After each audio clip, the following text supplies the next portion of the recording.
Члени Національного совіту Руснацох нєшка прилапели план роботи і фінансійний план совіту за 2016 рок. На схадській дате думання о програмі і фінансійним плану Заводу за kulturu vojvođanskih Rusnacох, як і новинської давательної установи «Руське слово». Розрішені іменовані члени і председатель управного і надпатраюцого odboru Завода, Руського слова і Руського народного театру Петро Різнич-дядя.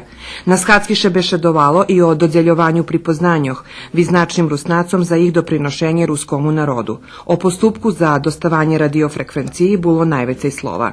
To bi trebalo uz radio, ktorý by trebal oblapiť našu dva opštiny Kulu i Verbas.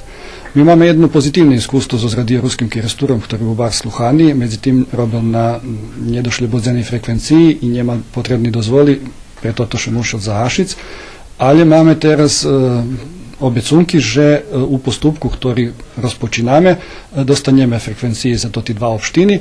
Međutim, da jedni členi Nacionalnog sovitu njedu maju že hodno ljehko dostat frekvenciju i ruten radio. Jakše najdu sredstva za tehniku, za finansovanje robotnikov, či lokalni samoupravi budu uključeni do toho projektu, či finansovac budzeljem Nacionalni sovit, to pitanja kotriše budu rišovac u najhodzacim periodze.